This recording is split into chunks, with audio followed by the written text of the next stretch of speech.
বিরতির পর ফিরে এলাম আশার বাংলাদেশে।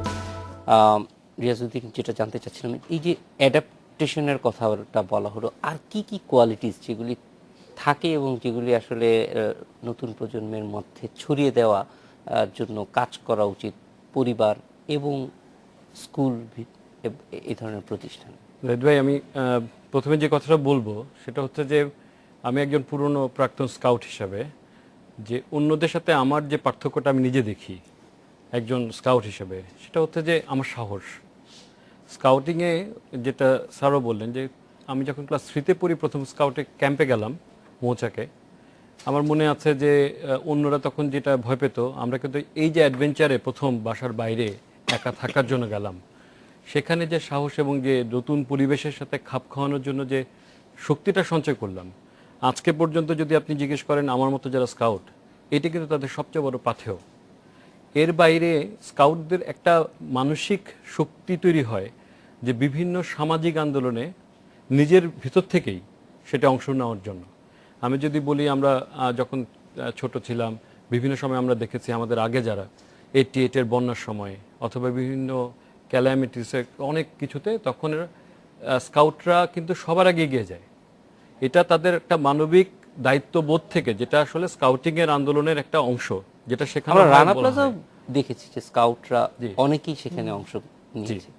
আবার আপনি যদি অন্য দিক দিয়ে দেখেন, একজন ইন্ডিভিজুয়াল হিসাবে একটা স্কাউটের কিন্তু 7টা তার কিছু ল আছে, যেটা আমরা আলোচনা করছিলাম। এই লগুলোর মাধ্যমে কিন্তু সে নিজেকে গড়ে তুলতে চেষ্টা করে। সে নিজেকে বিশ্বাস করে যে সে হচ্ছে এমন একজন মানুষ যার এই ল এবং এই প্রমিস দিয়ে সে চলবে। যেমন আমাদের স্কাউটদের মধ্যে সবসময় আমরা বলি যে দিনে অন্তত একটা ভালো কাজ করা। আমরা আমাদের স্কার্ফে আপনি দেখেছেন যে নিচে একটা নট বেঁধে রাখার, এক সময় আমরা করতাম যে নট বেঁধে রাখতাম, অর্থাৎ যতক্ষণ না ভালো কাজটা করব এই নটটা খুলবো না। সো এই যে পদ্ধতিগুলো, এই পদ্ধতিগুলো সবই যুবকদের এবং স্কাউটের সাথে, স্কাউটিং আন্দোলনের সাথে যারা জড়িত, তাদেরকে মোটিভেট করে সামাজিকভাবে এবং একজন আত্মিক মানে মানুষের ভালোর জন্য কিছু একটা করার ক্ষেত্রে। সো এটা একটা বড় জিনিস, যেটা অন্যদের কাছ থেকে আপনি পার্থক্য পাবেন। আর সবচেয়ে আরেকটা জিনিস যেটা আমার মনে হয় যে যারা স্কাউটিং করছে না তারা হারায়, সেটা হচ্ছে যে এই তাদের স্কুল এবং কলেজ লাইফে স্কাউটিংয়ের সময় যে স্মৃতিগুলো তাদের তৈরি হয়, যে বিভিন্ন অ্যাডভেঞ্চার, যে বিভিন্ন রকমের চ্যালেঞ্জ এবং যা এক্সপেরিয়েন্স যেটা তারা মিস করে, এইটা একটা মানে অন্যরকম জিনিস।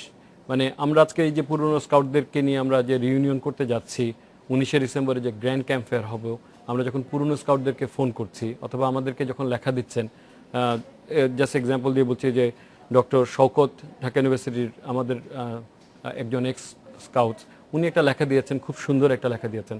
সেখানে উনি লিখেছেন যে উনি যদি জীবনে কোনো কিছু মিস করেন, তাহলে সেই জিনিসটা মিস করছেন সে ক্যাম্পের সেই দিনগুলির কথা।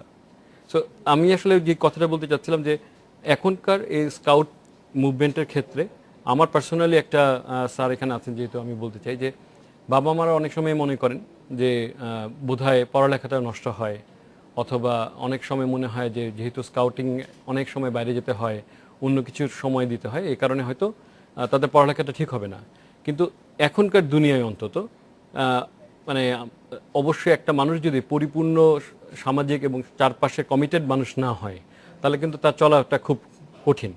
সেক্ষেত্রে এই ধরনের আন্দোলনগুলো তাকে কিন্তু একজন পরিপূর্ণ মানুষ হিসেবে গড়ে তুলতে সাহায্য করে। আমি একটু বলতে চাচ্ছি, সেটা হলো যে আপনি রানা প্লাজার কথা বললেন। এই কিছুদিন আগে আমরা একটি অনুষ্ঠান করে রানা প্লাজার যেসব স্কাউটরা কাজ করেছিল সেই দুর্যোগময় সময়ে তাদেরকে আমরা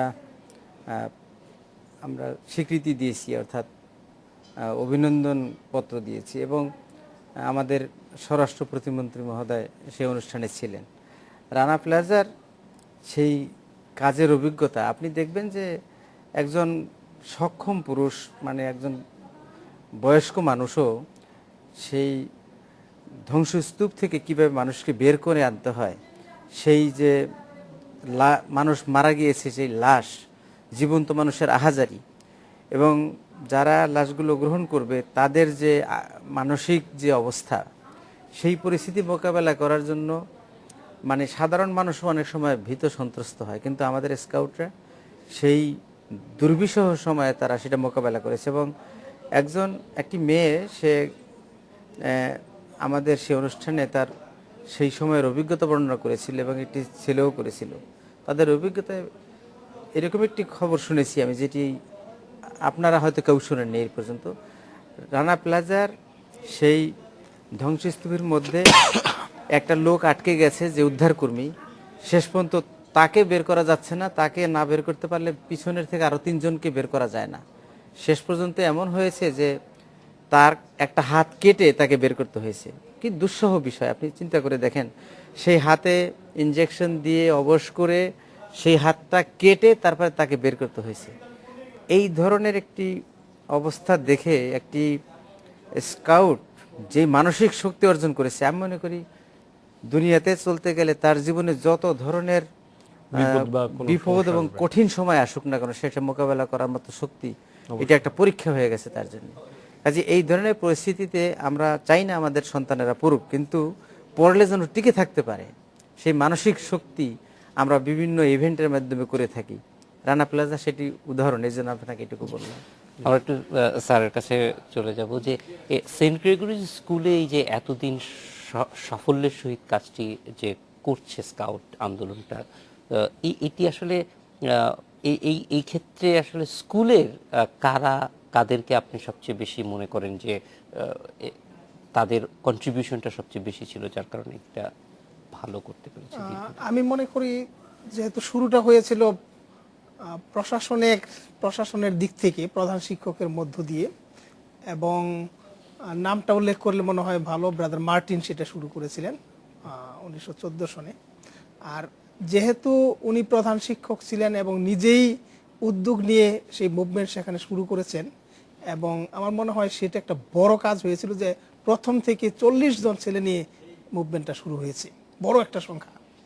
আর আমি মনে করি সেন্ট গ্রেগরির ঐতিহ্যের মধ্যে সেটা আছে, এবং প্রধান শিক্ষক, সহকারী প্রধান শিক্ষক এবং অন্য যারা প্রশাসনের সাথে জড়িত আছেন, তারা সেই জিনিসটা যেন ঠিকমতো চলে সেই দায়িত্বটা তারা পালন করে যাচ্ছেন। আর সাথে যারা নাকি স্কাউট মাস্টার ছিলেন, এখন একটু পরে ওনারা অবশ্য বলবেন সেটা, যে যারা স্কাউট মাস্টার ছিলেন, স্কাউট লিডার ছিলেন, বিশেষ করে মিস্টার নিকোলাস রোজারিও, তার অবদান অনেক বেশি সেন্ট গ্রেগরিস হাই স্কুলে স্কাউটদের জন্য। দীর্ঘ সময় উনি শিক্ষক ছিলেন ওখানে, এবং স্কাউটদের গঠনের জন্য, স্কাউট মুভমেন্ট পরিচালনা করার জন্য উনি খুবই আমাদের committed অনেকেই ছিলেন হয়তো নিকোলাস রোজারিওকে চিনবে শাহরিয়ার কবিরের সেই বইটি নিকোলাস রোজারিওর ছেলেরা। আমি একটু যদি অ্যাড করি, এখানে আমি একটু কমিশনারের কাছ থেকে জানতে চাইব, যেমন আপনারা রানা প্লাজার যারা কাজ করেছেন তাদের স্বীকৃতি দিয়েছেন, তো এই ধরনের যারা আমাদের এই 100 বছরে বলা যায় যে বড় ধরনের নেতৃত্ব দিয়েছেন, তাদেরকে কোনো ধরনের স্বীকৃতি দেওয়ার কোনো পরিকল্পনা আপনাদের আছে, যাতে অন্যরা অনুপ্রাণিত হয়? আপনার প্রশ্ন খুবই প্রাসঙ্গিক, এবং আমি খুব আনন্দের সাথে বলতে চাই যে আজকে যেই অনুষ্ঠানে আমরা উপস্থিত, সেন্ট গ্রেগরিজ স্কুলের শতবর্ষ উদযাপনের অনুষ্ঠান উপলক্ষে আমরা কথা বলছি। তো এই স্কুলের আমরা অনেকেই স্কাউটিংয়ের কাজ করেছেন। প্রথম প্রধান শিক্ষক তিনি শুরু করেছিলেন, যেটা বললেন আমাদের বর্তমান প্রধান শিক্ষক, ওই নিকোলাস রোজারিও। আমরা জানি যে তিনি ওই স্কুলের লং সার্ভিং স্কাউট টিচার ছিলেন।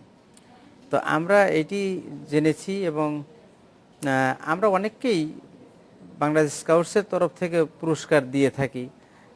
আমরা সর্বোচ্চ অ্যাওয়ার্ড যেটি, সেটা হলো রৌপ্য ব্যাঘ্র। আবার দ্বিতীয় সর্বোচ্চ অ্যাওয়ার্ড সেটি হচ্ছে রৌপ্য ইলিশ। এছাড়াও অনেক ধরনের আমরা স্বীকৃতি দেই, অ্যাওয়ার্ড দিয়ে থাকি। আমি মনে করি নিকোলাস রোজারিও এমন এক শিক্ষা প্রতিষ্ঠানের স্কাউট লিডার ছিলেন, তিনি বাংলাদেশের স্কাউটসের সবচাইতে গুরুত্বপূর্ণ অ্যাওয়ার্ড পাওয়ার যোগ্য, এবং তিনি দীর্ঘদিন স্কাউটিংয়ের সেবা করেছেন। আমাদের দুর্ভাগ্য যে নিকোলাস রোজারিও এখন আর আমাদের মাঝে নেই।